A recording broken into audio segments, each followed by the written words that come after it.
Zani, après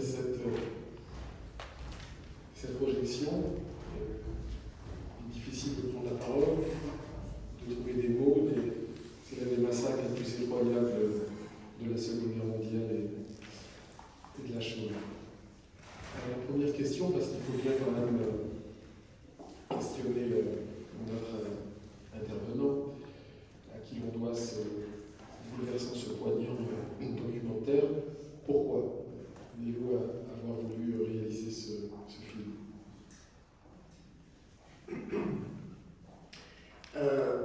C'est comme souvent, c'est les hasards de la vie. J'avais réalisé un film sur Tel Aviv et qui a été projeté à la Cinémathèque à Tel Aviv juste avant sa projection à la télévision israélienne. Et là, il y a un monsieur qui vient me voir après la projection qui me dit j'ai appris que tu viens de Yash, parce que la ville, c'est ma ville natale, la ville où je fais des études, et c'est la ville où est née ma mère. Donc il m'a dit, je sais que tu viens de là-bas, tu as fait un film sur Tel Aviv, c'est bien, je veux ton film, mais pourquoi tu ne fais pas un film sur le pogrom? Or, moi, l'histoire du pogrom, je la connaissais telle que ma mère m'avait racontée. Elle était adolescente au moment du pogrom. Et à l'époque, on ne se posait pas les questions comme aujourd'hui. Il a quel âge? Est-ce qu'il doit voir ça? Est-ce qu'il ne doit pas le voir? Un film? Est-ce que c'est difficile pour lui? En fait, depuis que je suis né, j'ai l'impression qu'on m'a toujours raconté et raconté souvent cette histoire du pogrom. Et pour une raison simple, c'est que vous avez, dans le film, on raconte l'histoire du convoi qui allait vers la gare, de la préfecture vers la gare, et la maison où ma mère était cachée chez sa tante est au milieu de vraiment au milieu de cette route. C'est sur une place qui, à hasard, aujourd'hui s'appelle la place des Justes parmi les Nations, juste où elle était cachée. Donc elle m'a raconté que les cadavres dans les rues, elle m'a raconté l'histoire des trains, j'avais un oncle qui était dans l'un des trains. Donc je connaissais l'histoire, pas comme je la connais aujourd'hui, pas comme un historien puisse la connaître, mais comme les gens la racontent, comme les témoins la racontent, avec les imprécisions évidemment, les souvenirs. Donc, lorsque ce monsieur qui s'appelle Shlomo est venu me voir, je me suis dit je le fais pas. En fait, c'était pas une intention, puisque quand ma mère m'a raconté ça, j'avais une sorte de traumatisme, je faisais des cauchemars, etc. Donc, ce n'était pas un thème que je voulais aborder. Je voulais aborder plutôt des choses plus joyeuses. Et il m'a dit, il reste encore 5 survivants en Israël, 3 peuvent encore témoigner, 2 ne peuvent pas, ça sert à rien de les voir, ils ont toute leur tête. Mais il faut aller vite, ils ont tous plus de 90 ans, 92, 95. Donc, ça m'a pris à peu près 24 heures pour réfléchir, je le fais, je ne le fais pas. Et je me suis dit, oui, il y a urgence. Donc, je commençais à prendre les rendez-vous. J'ai appelé mon ami Carole Yankou pour lui en parler, pour lui dire, voilà. Et Carole m'a donné son prématuré, elle m'a dit, vas-y, fais-le. Donc, je ne savais pas en fait où j'allais. Et ensuite, je suis allé en Roumanie où j'ai trouvé d'autres témoins qu'on voit dans le film. Et j'ai passé des mois et des mois à lire beaucoup, à me documenter beaucoup, parce que je voulais en fait, je ne suis pas historien, c'est pas mon métier. Mais je fais de la radio depuis longtemps. Je sais faire des interviews, je reçu beaucoup, même avec Carole, j'ai eu le bonheur de faire une série de 50 émissions sur l'histoire des Juifs de Roumanie. Donc, je peux dire que j'avais des notions. Je savais à peu près ce qui s'est passé, comment c'est passé, mais ça ne me suffisait pas. Il fallait que je comprenne vraiment bien le contexte. Donc, j'ai travaillé et voilà comment je suis arrivé au film. Après, il y a des détails techniques qui ne sont pas très intéressants, mais voilà. Le film, il a fini par être produit par une importante maison de production qui s'appelle Ciné TV. Et il a été déjà diffusé sur France 3 une fois, une deuxième fois sur France 5. Donc la dernière fois, c'était l'année dernière, au moment le soir du deuxième tour des élections présidentielles. Donc il y a eu, comme c'est un soir, par définition, beaucoup de gens regardent la télé et zappent entre les chaînes, en fait, il y a eu une très bonne audience, il est passé à 22h20, c'est tard, mais en même temps, pour une soirée d'élection présidentielle deuxième tour, c'est une très bonne heure. Donc voilà, ça répond à la question. Oui. Merci Nélou, effectivement, il est passé à la télévision et la Croix, Le Monde et Télérama s'en sont fait l'écho. Peut-être on va donner la parole justement à Carole, à mon père, qui est originaire de cette région, et mon grand-père d'ailleurs a échappé effectivement à ce pogrom. Il habitait la ville de Khallo, non loin de Iași. Peut-être pour nous rappeler, mais brièvement, les grandes lignes de la Shoah en Roumanie. En fait, Carole, la Shoah en Roumanie, c'est une Shoah sans chambre à gaz. Antonescu, n'est-ce pas, a dit à Hitler, moi je m'occupe de mes juifs, de mes représentants de la loi mosaïque. Tu peux t'approcher, Carole.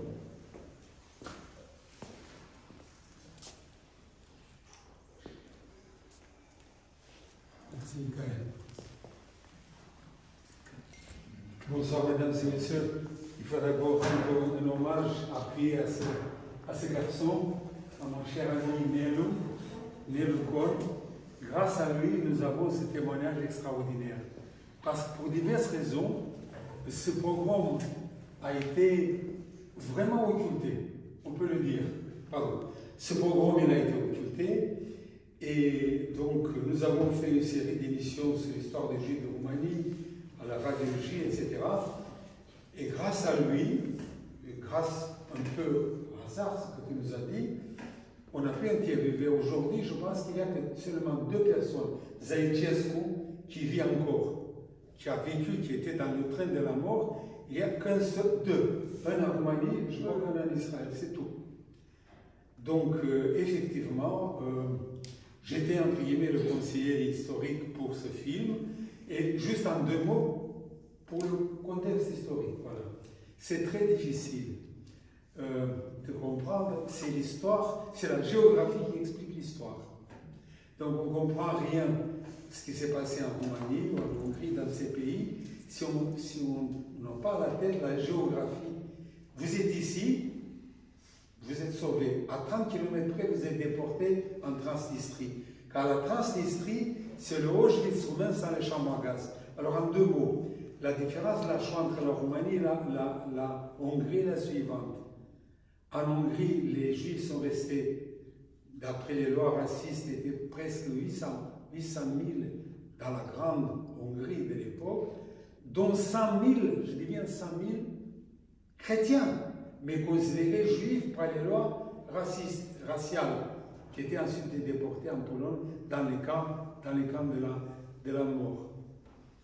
Tandis qu'en Roumanie, les massacres commencent plus tôt, mais finissent plus tôt. En d'autres termes, dans l'été, après la Première Guerre mondiale, la Roumanie double sa superficie et triple sa population juive. Vous voyez, il y avait à la veille de la Deuxième Guerre mondiale en Roumanie environ presque 800 000 juifs, dont plus de 500 000 dans les nouveaux territoires récupérés après la Première Guerre mondiale en Transylvanie, au détriment de la Hongrie, en Bessarabie, ça appartenait à l'Union soviétique. Aujourd'hui, nous avons 2 États roumains en Europe. Ce qu'on appelle la République de Moldavie, c'est une partie de la Moldavie roumaine ou de la Bessarabie. La Bucovine, le pays de Paul Celan, le plus grand poète allemand, juif de Bucovine, qui disait « J'aime et j'écris dans la langue des bourreaux de mes parents ». Donc en Hongrie, pour finir, faire bref, ils sont restés en vie jusqu'en 1944. Et en 6 semaines, presque 600 000 juifs ont été massacrés, dont les juifs de la Transylvanie du nord roumaine, parce qu'en 1940, il y a eu la chute de la Grande Roumanie par le diktat de Vienne, entre l'accord de Hitler et de Mussolini. Le nord de la Transylvanie a été rendu à la Hongrie, parce que Hitler avait besoin de 2 armées fortes contre l'Union soviétique, l'armée roumaine et l'armée hongroise. Mais quand même, environ 60 000 juifs ont été massacrés jusqu'en 1944. Et en 6 semaines, voilà ce qui s'est passé. Et tous les juifs de la Transylvanie du Nord, qui est le pays d'Elie Wiesel, ont fini à Auschwitz. 90% des juifs très peu de juifs de la Thracie Nord sont revenus. Ensuite, la Bessarabie, l'Union soviétique, par l'ultimatum de 1940, a récupéré la Bessarabie et le nord de la Bucovine, c'était encore effectivement occupé par l'Union soviétique. Pendant une année. Mais ça, c'était en 1940. Une année plus tard, Antonescu est l'allié de l'Allemagne pour récupérer la Bessarabie. Alors, pourquoi on a perdu la Bessarabie et la Bucovine? Qui sont les coupables? Sont les Juifs. Donc l'armée roumaine, avec l'armée allemande, quand ils ont pénétré dans les territoires de l'Union soviétique, ils ont massacré systématiquement les communistes et les Juifs, hommes, femmes et enfants. Mais avant ça, a lieu ce terrible pogrom d'H. C'est le premier pogrom gigantesque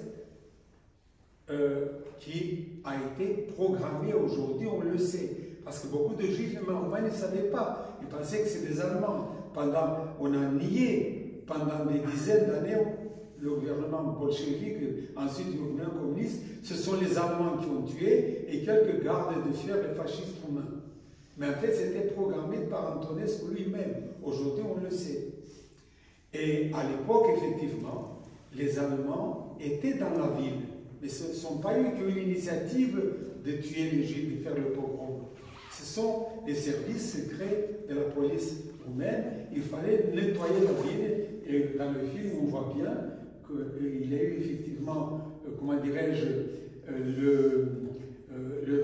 le téléphone donné par Antonescu aux autorités de la ville d'H de nettoyer la ville, de libérer la ville, sous-entendu qu'on n'a pas besoin de Juifs près de la frontière. Et avant ça, d'ailleurs, une quarantaine de milliers de Juifs ont des petits villages, dont je me rappelle, c'est ma mère qui m'a raconté. Ils sont venus et ils ont, en quelques heures, ils ont dû quitter et envoyer dans les grandes agglomérations. Et en quelques heures, vraiment, c'était disparu. Il y avait des Juifs dans presque 500 villages, il y avait des Juifs, parfois 2, 3, 4 Juifs. Tous, ils ont été chassés de leur petite localité, entassés dans les grandes agglomérations et les jeunes envoyés dans les camps de travaux forcés. Mon pauvre père, et j'ai publié son témoignage, il a été envoyé en Bessarabie dans des camps de travaux forcés pour faire des tranchées, etc.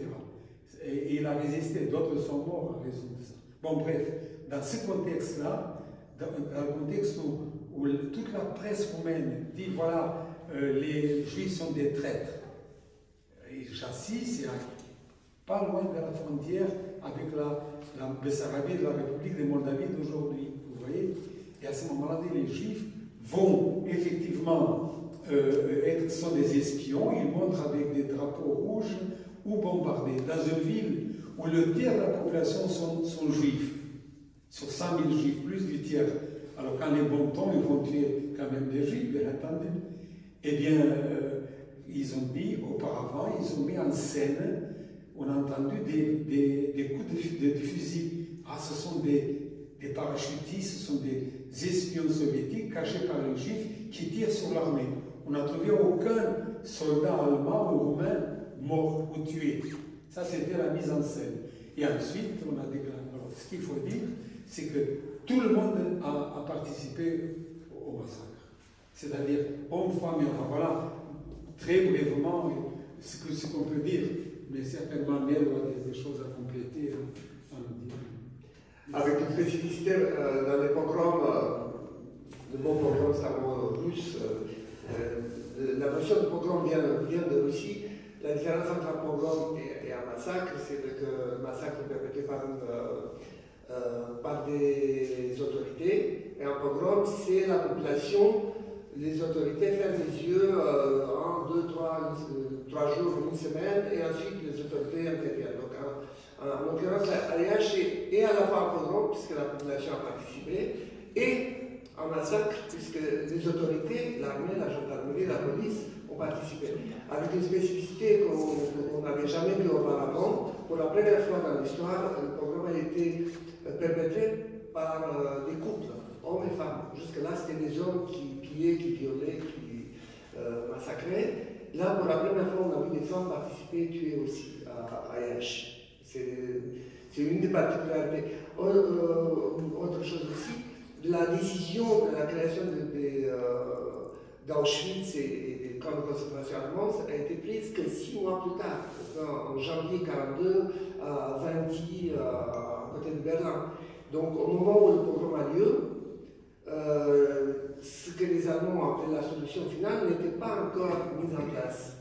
Ils avaient commencé, puisque tout le front qui avançait, ce qu'ils ont appelé l'opération Barbarossa, avançait avec les Einsatzgruppen qui étaient derrière, dont la mission était justement de tuer des juifs et des communistes. Autre chose, juste pour compléter ce que Carole vient de dire, avant que la Roumanie arrive avec l'opération Barbarossa en Bessarabie et en Bukovine, donc c'était l'Union soviétique qui a eu l'autorité sur ces territoires entre juin 1940 et juin 1941.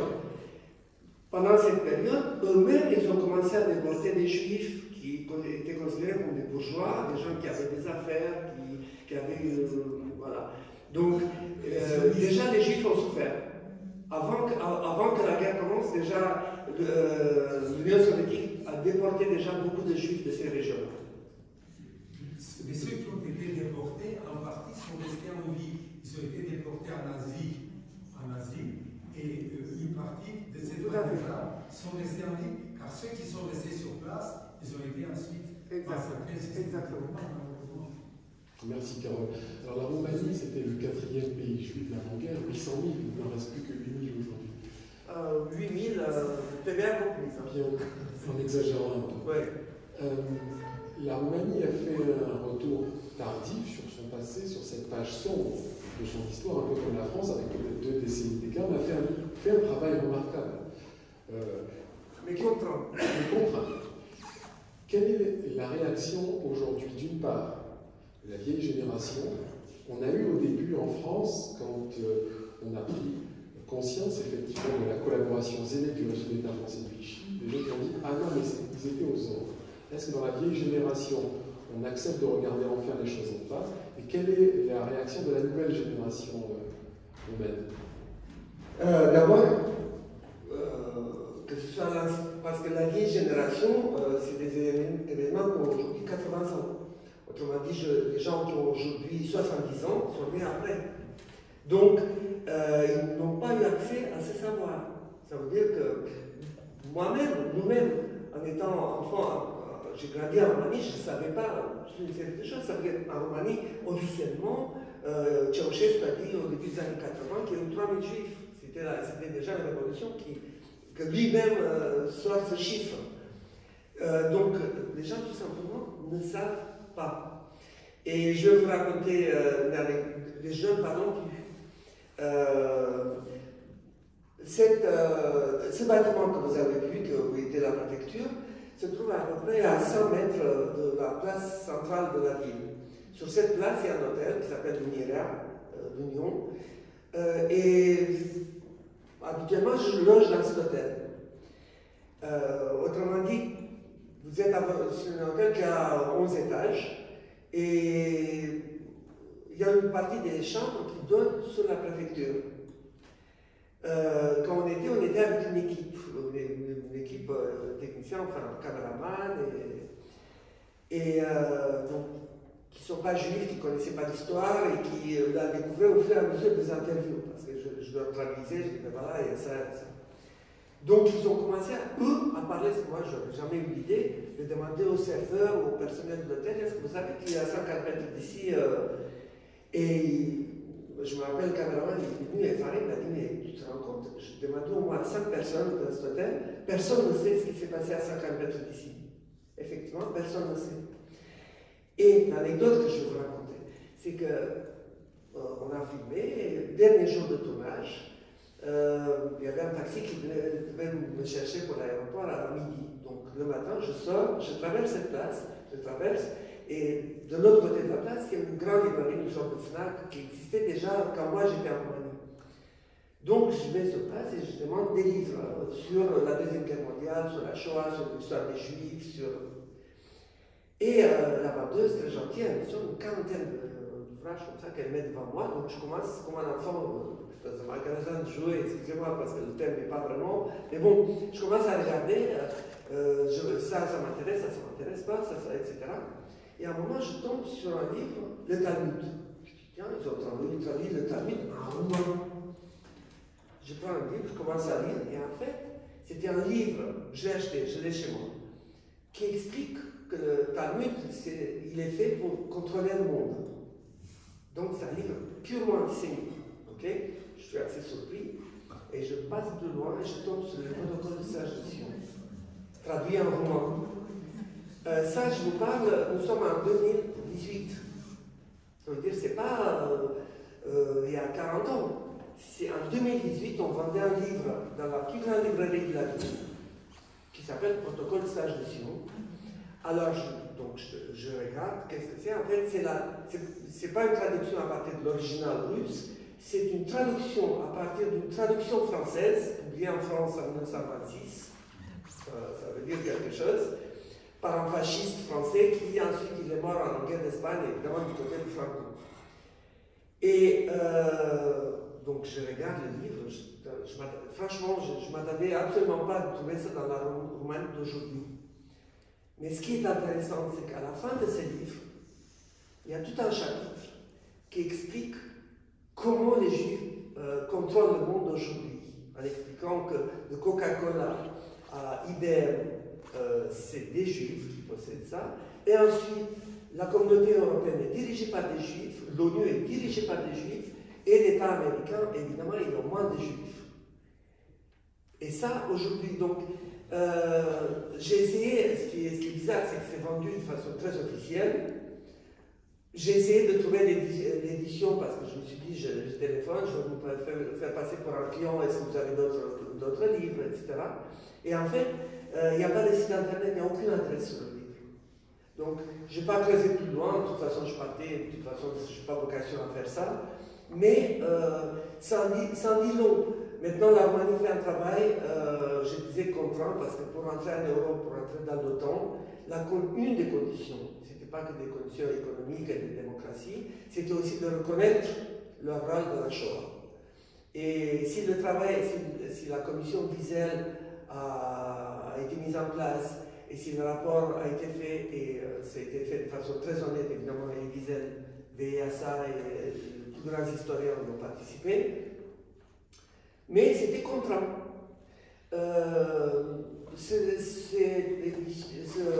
Cette commission a rendu ses conclusions il y a à peu près 19 ans, je crois.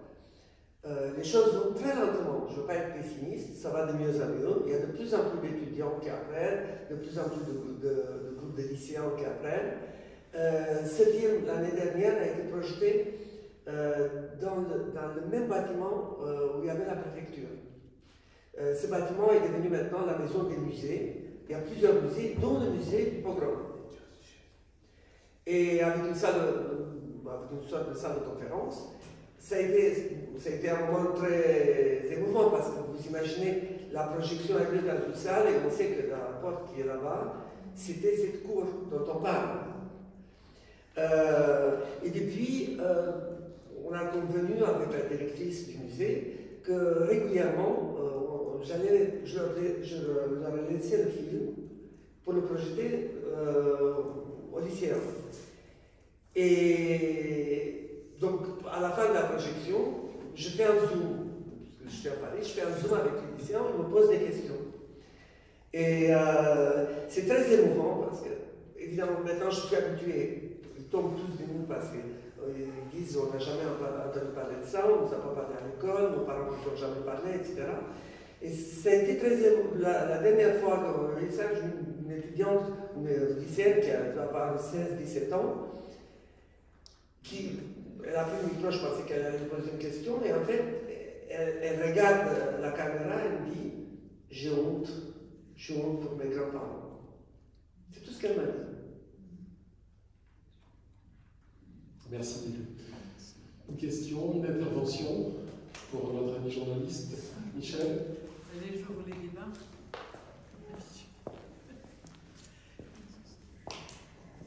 Merci d'abord pour ce film, ce témoignage absolument incroyable. Moi, je ne l'ai pas vu à la télévision française. Un jour, mon ami me disait, mais est-ce qu'il a été diffusé? Vous avez répondu à cette question avant qu'il ne la pose, parce qu'il avait l'intention de la poser. Parce qu'il y a des chaînes d'histoire où on voit beaucoup de... Non, c'était des France 3 et oui, France 5, ça, oui, et avec l'avantage qu'il reste sur la plateforme pendant 3 mois après la diffusion. Voilà, c'était pas forcément sur les chaînes d'histoire qui sont spécialisées dans certaines... Voilà. Moi, ce que je voudrais savoir, c'est les racines de cet antisémitisme endémique qui existait donc et qui a existé en Roumanie. Quelles sont les racines? Il y a cette force de la haine des Juifs que j'aimerais bien que vous nous expliquiez. Alors, ça pourrait faire l'objet d'une série de cours et conférences. Mettre à contribution Carole. L'Europe était très enjolivée. L'antisémitisme était une opinion collégialement partagée. Mais il est vrai qu'il y a une spécificité dans le pays des Carpates. Évidemment, Carole pourrait parler de ça bien mieux que moi, et ce que je veux vous dire, c'est Carole qui me l'a appris. Et s'il ne me l'a pas appris dans les émissions que nous avons réalisées ensemble, je l'ai appris dans les livres qu'il a écrits.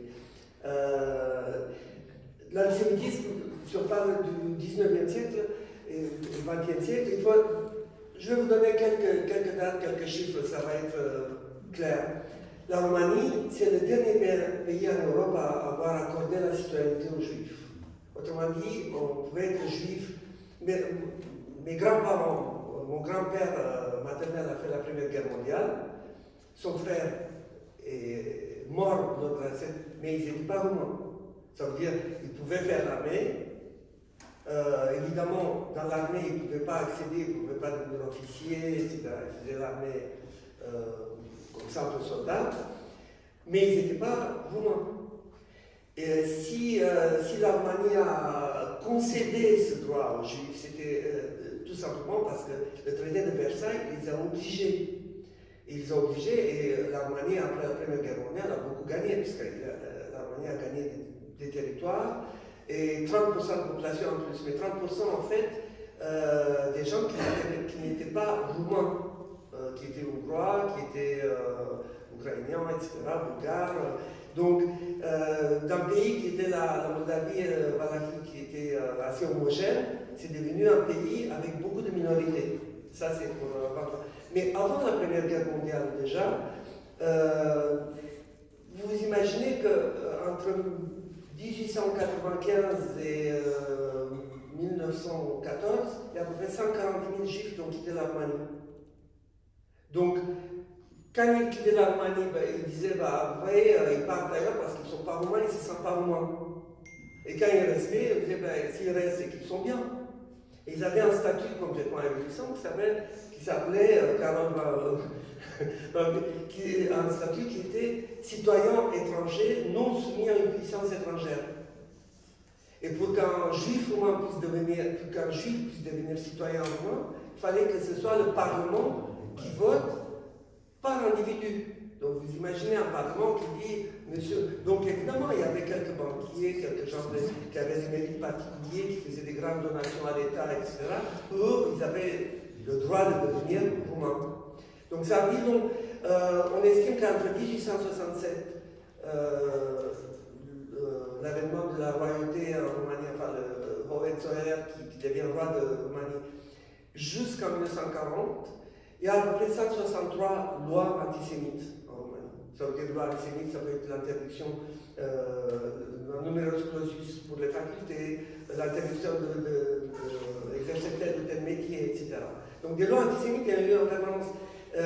Même dans la période qu'on considère comme plus démocratique en 1923 et 1938, en 1934, il y a eu déjà une loi antisémite qui interdisait que dans une entreprise, plus de la moitié dans une grande entreprise, dans des usines, etc., plus de la moitié de l'administrateur soit juif.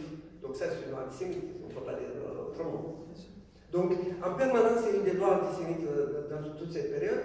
Iași, cette ville, c'est la capitale de l'antisémitisme, puisque Acem Couza, qui est le père de l'antisémitisme, vous imaginez, les premiers écrits antisémites, c'était vers 1800, d'Acem Couza, vers 1880, quelque chose.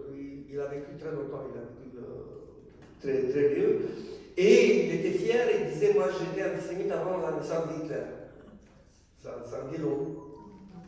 Et Antonescu lui-même, il s'appelait lui-même, et il disait, moi je suis le pétain français, le pétain roumain. La Roumanie, effectivement, est le dernier pays à avoir émancipé les Juifs dans la conférence de paix de Paris. Et rappelez toujours que la France est le premier pays à avoir émancipé les représentants de la loi mosaïque avec la Révolution française et la Déclaration des droits de l'homme et du citoyen. Il y a une autre intervention à côté de Michel. Je pense que la question que Michel a posée, pourquoi cet antisémitisme, moi je pense que ça vient de la chrétienté. C'est personnel. Je pense que c'est la chrétienté qui a provoqué cet antisémitisme dans ces pays-là. Alors, ça serait... c'est mon point de vue. Ça pourrait faire l'objet de nombreuses conférences. Alors, on a eu proposé effectivement au début de l'aventure de l'Institut Maïmonide des cours sur l'histoire de l'antisémitisme et de la Shoah, où on montrait les différentes phases de la plus vieille haine de l'histoire, pour paraphraser Robert Wistrich, professeur aujourd'hui décédé, émérite de l'Université hébraïque de Jérusalem. L'antisémitisme paléolithique, où on reproche aux Juifs l'apparition d'un Dieu transcendant et immanent partout présent, nulle part matérialisé. L'antijudaïsme chrétien médiéval, j'attends dans votre sens, effectivement, dans les terres d'héritage chrétienne, l'Église, se pensant le nouveau Israël, démonise son aïeul. Il y a l'antisémitisme sous Voltaire, il y a l'antisémitisme contemporain avec des accusations d'ordre socio-économico-politique, et aujourd'hui des nouvelles formes d'antisémitisme, le négationnisme, le trop-plein de Shoah, et évidemment l'antisionisme. Donc, dans l'antisémitisme contemporain, il y a évidemment la perception du juif de l'époque médiévale, en feedback, en arrière-plan. Mais l'antijudaïsme chrétien médiéval n'est pas l'antisémitisme contemporain. Bref, c'est très compliqué. Mais évidemment que l'on perçoit que l'affirmation de l'antisémitisme intervient sur des termes d'héritage chrétien et musulman, les religions fidèles. Voilà.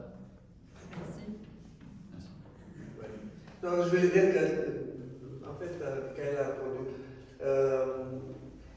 Ça peut pas être une. Moi, c'est difficile de dire, c'est ma conviction, parce que l'histoire, c'est pas une question de conviction, c'est une question de preuve, en permanence. Preuve, comme disait Carole, c'est la géographie, les chiffres.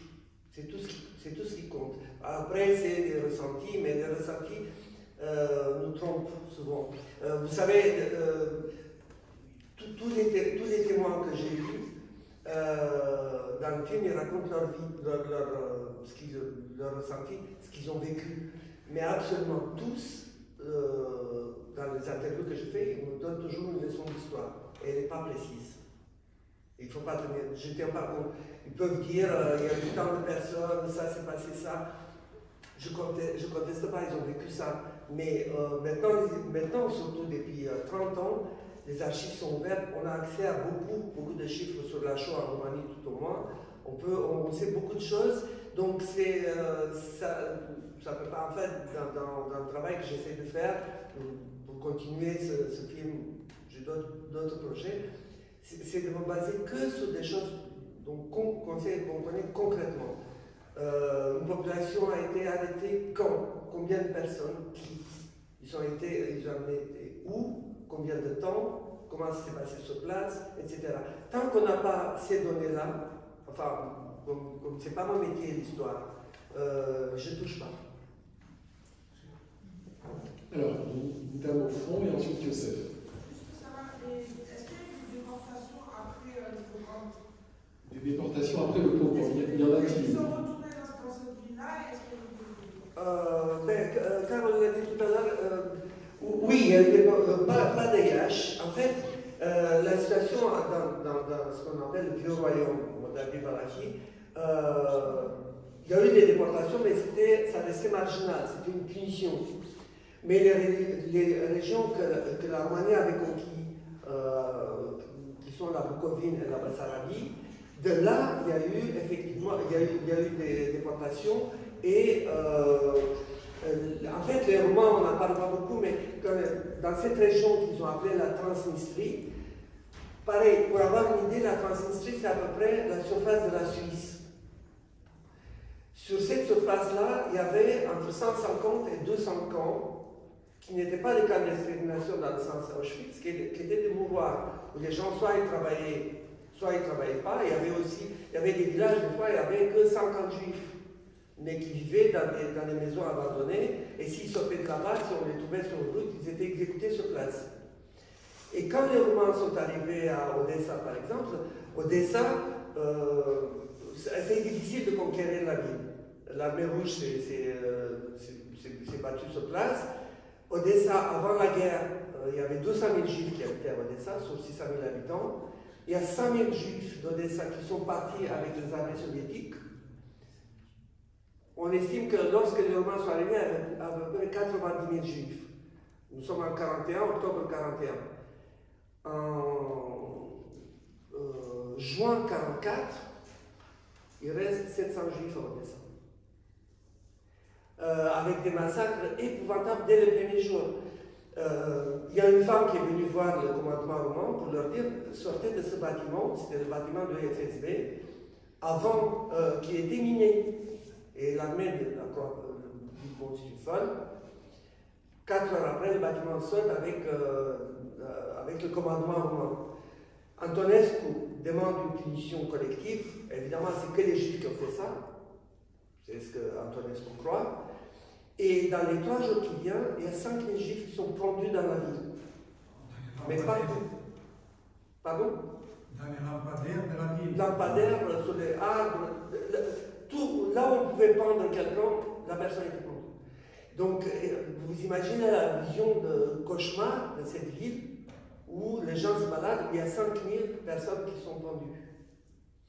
Et ensuite, il y a eu des massacres épouvantables. Il y a à peu près 100 000 juifs ukrainiens de cette région-là que la Roumanie a tués. Si on fait un calcul entre l'entrée en guerre de la Roumanie contre l'Union soviétique le 22 juin 1941 jusqu'au 23 août 1944, en moyenne, la Roumanie a tué 15 juifs par jour. Je dis n'importe quoi, 240 juifs par jour, quelque chose comme ça. Mais c'est simple, on divise à peu près 300 000 sur le nombre de jours. Après l'Allemagne, la Roumanie, c'est le pays qui a tué le plus de juifs. On ne peut pas parler de la Pologne ou d'Ukraine, parce que c'était des pays occupés. Mais la Roumanie était un pays allié. Quand la Roumanie fait partie de l'Axe, donc avec la Hongrie, avec la Bulgarie, avec l'Italie, la Roumanie met à la disposition de l'Axe, pour avoir une idée, les Allemands rentrent en Union soviétique avec 4 millions de soldats. La Roumanie met à disposition 470 000 soldats, près d'un demi-million de soldats. Les chiffres énormes. Sachant que l'Italie en même temps met à disposition 100 000 soldats. Ensuite, la Roumanie, en 23 août, elle bascule de l'autre côté, elle devient un pays allié, et là, pays allié, elle met à disposition du pays allié 370 000 soldats. Donc ça devient la 4e armée alliée. L'Union soviétique, bien sûr, n'en voulait pas. De toute façon, Yalta était passé par là. La sorte de la Roumanie était déjà scellée. Et ils n'ont pas laissé les armées roumaines aller plus loin que la Tchécoslovaquie. Staline ne voulait absolument pas qu'un soldat roumain puisse arriver à Berlin. Il ne voulait pas que la Roumanie fasse partie des vainqueurs. Après tout ce qu'ils ont fait, ils sont devenus alliés? Ils sont passés de l'autre côté, puisque, oui, Antonescu est arrêté. Et le roi, il y a eu des contacts avec les alliés dès 1942-1943. En 1943, il y avait déjà des contacts. Ils auraient voulu passer de l'autre côté. Ça veut dire qu'Antonescu, dès qu'il a vu ce qui se passe à Stalingrad, il savait que la guerre était perdue. Après Stalingrad, il n'a pas arrêté de tuer les juifs, mais il les a laissés là où ils étaient. Il a arrêté de déporter les juifs. Après Stalingrad, Hitler a accéléré le rythme de massacre. Après Stalingrad, Antonescu a arrêté les massacres. Avec un paradoxe, par exemple, qu'avant la guerre, il y avait 70 000 juifs qui habitaient à Bucarest. Après la guerre, il y avait 150 000 juifs qui habitaient à Bucarest. Vous voyez, c'est très compliqué. Car on pouvait parler. J'aimerais, si vous permettez, juste deux mots. La question importante, les causes de l'antisémitisme, de Maître Bensoussan et de son collègue, effectivement, c'est d'abord et surtout, comme a dit très bien expliqué Michael, la racine religieuse. Vraiment, on la retrouve à tous les moments, encore aujourd'hui, malheureusement. Si l'Église catholique a fait mea culpa, si les manuels de catéchisme ont changé, ce n'est pas le cas dans les églises orthodoxes de l'Europe de l'Est, malheureusement. Deuxièmement, pourquoi la Shoah de certaines familles s'est arrêtée en Roumanie en 1942? Donc on a massacré jusqu'en 1942, à la fois on commence par le pogrom de Iași, ensuite avec l'armée roumaine allemande a tué des juifs en Bucovine, en Bessarabie, les survivants, on les a envoyés en Transnistrie, il y a une centaine de colonies qui sont morts dans des conditions atroces. Au sud de la Transnistrie, c'était le royaume de la mort. Les officiers roumains regardaient, ne donnaient pas, les juifs étaient dans des étables là où on met les cochons, voir comment ils meurent en ne leur donnant pas à manger. C'est des atrocités que seulement aujourd'hui on ose en parler, parce qu'on a caché ces choses-là. Ça, c'est pour la guerre. Donc, je voulais juste dire, mais pourquoi, qu'est-ce qui s'est passé, comme dit Nello, en 1942, pourquoi Antonescu, tous les traits étaient préparés pour que les derniers juifs de la petite Roumanie, Moldavie-Valagie, aillent en Pologne, notamment, nous avons ici l'honneur d'avoir 600 représentants de la Pologne dans la salle, dans le camp d'extermination de Belzec, comme on dit. Ils devaient aller là-bas. Et puis en 1942, il y a un miracle. Qu'est-ce qui s'est passé? Moi, je l'explique de la manière suivante, en réalité. Le miracle s'appelle d'abord Alexandre Safran. Et je l'ai dit tout à l'heure, j'ai été pris, je n'ai pas nommé ce nom. C'est l'ancien grand rabbin de Roumanie qui a, on vient lui dire qu'il avait un conseil juif secret à Bucarest, et on vient leur dire qu'attention, les trains sont prêts, les premiers juifs vont aller en Pologne en commençant par les juifs à Transylvanie du Sud. Comment faire?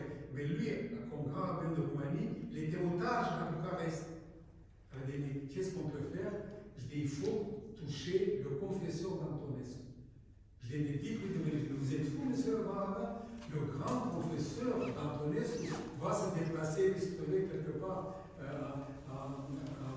dans les Carpates, venir à Bucarest pour vous rencontrer. C'est la folie. Je dis, non, mais il n'y a pas d'autre solution. Je suis otage, je ne peux pas bouger. On lui a dit, et l'autre est venu. Le confesseur. Il tombe à genoux, c'est une scène extraordinaire, on peut faire une pièce de théâtre. Et lui, il avait un jeune grand rabbin, le plus jeune grand rabbin au monde, même pas 30 ans, 29 ans, et l'autre, un prélat orthodoxe avec une belle barbe, sévère, nourri de l'enseignement du mépris des Juifs qui ont tué Jésus. Et il raconte, j'ai raconté ça dans mes livres, il tombe à genoux, il commence à pleurer. Il ne savait pas quoi faire. Et l'autre est fierté parce que les Roumains, comme beaucoup les peuples balkaniques, sont très fiers. Dès que vous allumez un peu, il a tout de suite le feu, malheureusement. Non, non, mais qu'est-ce qui se passe? Il dit, éminence, si les Juifs ont fait quelque chose, on les déporte. Mais sinon, pourquoi hommes, femmes, enfants, qu'est-ce qu'ils ont fait? Et un jour, il se lève tout d'un coup, comme une flamme, il dit, un jour, le bon Dieu nous serons dans le ciel, va vous demander, qu'est-ce que vous avez fait des Juifs de votre diocèse? Mais qu'est-ce qui se passe? Qu'est-ce que je peux faire? Il faut voir Antonescu pour repousser. Il n'a même pas demandé d'arrêter les déportations, de repousser. Et c'était en été 42. Et Antonescu, ce criminel de guerre, était une bonne stratégie militaire. Il a compris avant Stalingrad que la guerre tourne, qu'un beau jour il va rendre des comptes. Et c'est pour cela qu'on n'a plus officiellement déporté les Juifs en Pologne. C'est pourquoi vous me voyez aujourd'hui ici. Vous voyez ça, et il y a une deuxième cause, parce que ça, cet épisode, bien sûr, il y a une deuxième cause qui a sauvé les Juifs de ces déportations. La déportation vers Belzec les trains étaient déjà réservés, les voies étaient réservées. Ça veut dire que tout était mis en place pour les déportations. Mais en Transylvanie, il y avait un industriel très riche, Neumayer, je ne me rappelle pas exactement son nom. Neumann. Exact. Qui était converti, en fait, qui était catholique, qui s'est converti au catholicisme. Mais il venait d'une famille juive. Et il est allé voir Antonescu. Il a fait une donation pour le pays d'une somme immense. Pour l'époque, je ne pourrais pas vous dire, mais qui vraiment contribuait à l'effort de guerre, etc. Et il lui a demandé, voilà, je suis prêt à donner ça, mais vous ne déportez pas les Juifs. Donc, il y avait un sorte de feu de nourri comme ça. Et il y a un autre épisode, au moment où nous sommes en 41, Antonescu met en place un décret pour le port de l'étoile jaune. Nous sommes en 41, c'est important de le dire, août 41. Et le grand rabbin, Safran, va voir Antonescu avec Filderman. Filderman, qui était le président de la communauté, qui était un avocat très connu, c'était un des avocats qui ont représenté la Roumanie au traité de Versailles. Il le voit et lui dit, voilà, chacun il se partage les rôles. Et grosso modo, le rabbin lui dit, vous vous rendez compte, vous demandez aux Juifs de porter une étoile de David, et vous allez à l'église tous les dimanches et vous chantez les cantiques de David. Il n'y a pas de contradiction là? Vous stigmatisez les gens. Amen. Voilà. Et Filderman, avocat, il lui dit, et vous vous rendez compte, nous sommes un pays allié de l'Allemagne. Les Juifs allemands ne portent pas l'étoile jaune. Il n'y a que les Juifs des pays occupés qui portent l'étoile jaune. Et nous, pays alliés de l'Allemagne, nos Juifs vont porter l'étoile jaune. Et fait extraordinaire, Antonescu a mis le décret le 9 septembre 1941. Bon, après, c'est revenu, etc. Et puis après, en Allemagne, ils ont porté l'étoile. Mais c'est pour ça que la date est importante. À ce moment-là, en Allemagne, les Juifs ne portaient pas encore l'étoile jaune. Il n'y a que les Juifs des pays occupés qui portaient l'étoile jaune. Et un autre élément est important, toujours, à l'exception de Iași, c'est là où Iași c'est important, à l'exception de Iași, les massacres ont toujours eu, que ce soit des Allemands ou des Roumains, ils les ont fait dans des territoires où il n'y avait plus de justice. Ça veut dire des territoires occupés. S'ils l'ont fait en Pologne, ça veut dire qu'il y avait le gouvernement général, je ne me rappelle plus comment il s'appelait, en tout cas, c'était une zone occupée. L'État n'existait plus. En Transnistrie, l'État n'existait plus. Les Bulgares, souvent on les cite un exemple, ils n'ont pas tué les Juifs. Si, les Bulgares ont tué 11 000 Juifs, mais à Monténégro, pas chez eux. Ça veut dire qu'on tue toujours ailleurs. D'où une leçon aujourd'hui, ça nous ramène à l'actualité. Un pays où la justice ne fonctionne pas, c'est un pays qui est en danger. Et les Allemands, ils n'ont pas fait Auschwitz sur le territoire allemand. Ils ont fait Auschwitz dans un territoire occupé. Alors on va prendre peut-être une dernière question. Courant, Youssef.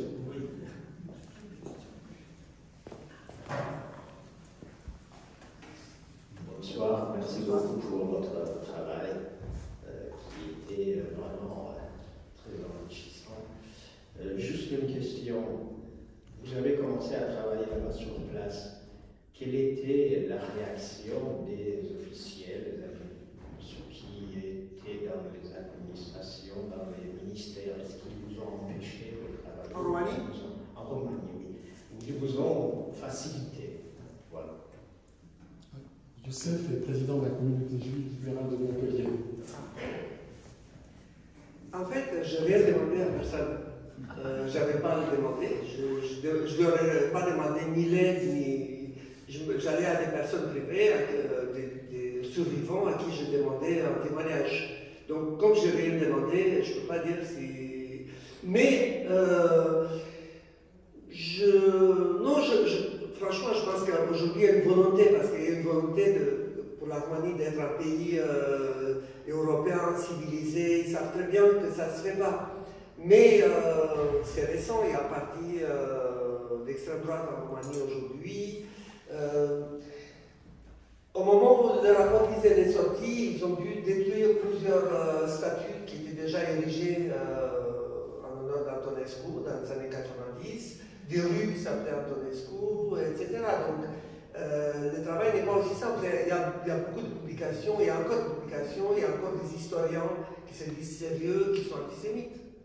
Donc le travail n'est pas fini en France. Pourquoi on voudrait qu'il soit fini ailleurs? Il n'est pas fini. Il y a encore du travail à faire. Mais on doit reconnaître que l'administration, l'État, le gouvernement se comportent très bien. Un des exemples, c'est qu'ils ont nommé ambassadeur de Roumanie en Israël un historien que Carole connaît bien puisqu'il était son professeur aussi, un historien qui a été pendant 20 ans directeur des archives du musée de l'Holocauste à Washington, qui est roumain et américain, et c'est lui qui est nommé ambassadeur en Israël. Ce qui en dit beaucoup, parce que c'est quelqu'un qui est bien, qui parle beaucoup, qui a beaucoup publié sur la Shoah, qui a publié sur le pogrom de Yash, etc. Donc c'est un signal que le gouvernement roumain envoie, c'est clair. Effectivement, et on va conclure après, les Juifs ont beaucoup souffert en Roumanie, c'est la palissade, et on en a vu l'un des plus terribles exemples. Puis ensuite, dans la période communiste, soviétique, ils auront aussi à subir un lourd tribut, et mon grand-père, le père de Carole, qui avait perdu une première famille dans la Shoah, ensuite été torturé par les staliniens. J'aimerais peut-être finir comme un espoir avec Israël, que tu connais bien aujourd'hui, ce triangle juif, Israël, Roumanie. Qu'est-ce que tu pourrais en dire? Est-ce que la Roumanie semble être plutôt favorable à l'État d'Israël? On sait que longtemps 10% de la population israélienne était d'origine roumaine, que les premiers kibbutzim et moshavot, Rosh Pinez, Yaakov, ont été fondés par des Juifs roumains, que la Hora, la danse populaire israélienne, est d'inspiration roumaine. Voilà. La Tiva, pardon. Et la Tikva aussi. Et donc il y a effectivement une sorte de passion entre les Juifs, Nédas, Israël. Avant l'arrivée des Juifs de Russie, de l'Union soviétique et des pays d'Ukraine, etc., les Juifs de Roumanie, c'était peut-être la première minorité en Israël.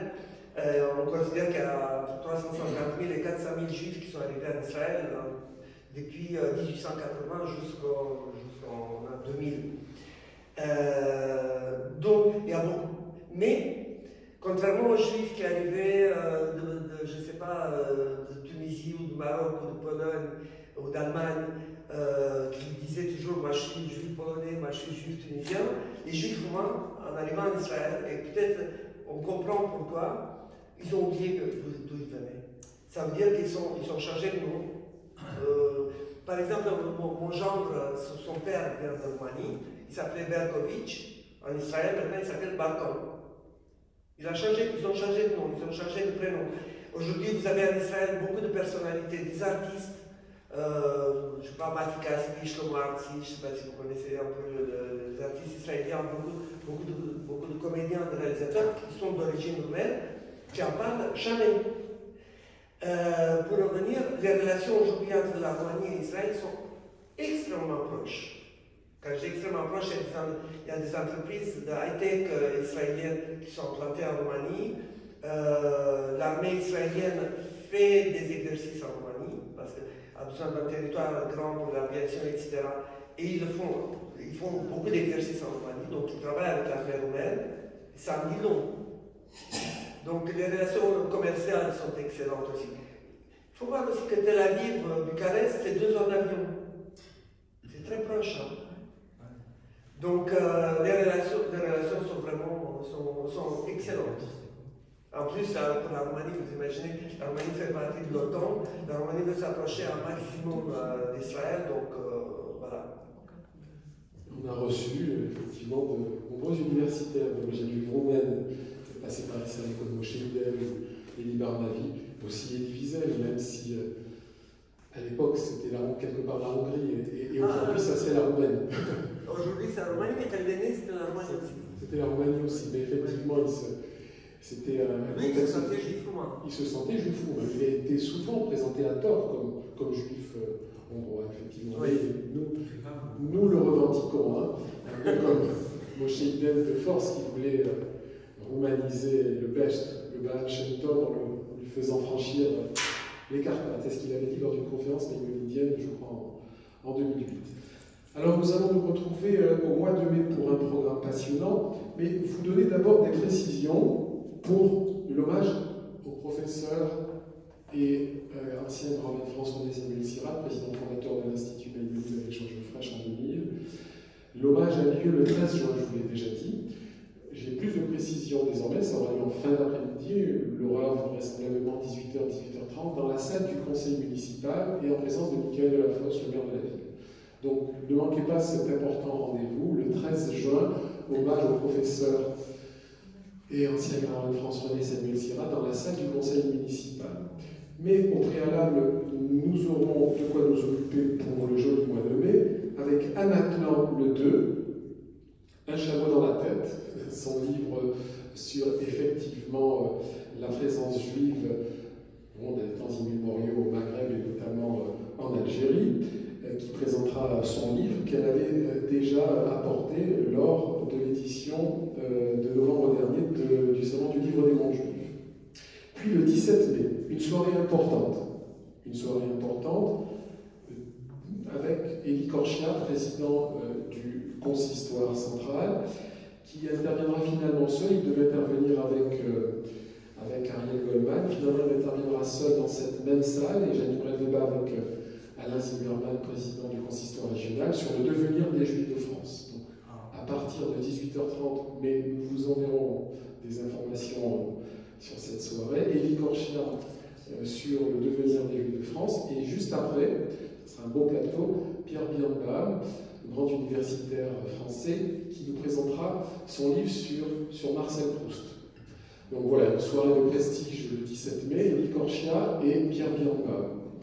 Et puis, trois rencontres pour le mois de juin, notamment celle du 13, hommage au professeur René Samuel Sirat. Merci infiniment, Toda Rabba, M. Président Samuel Paul.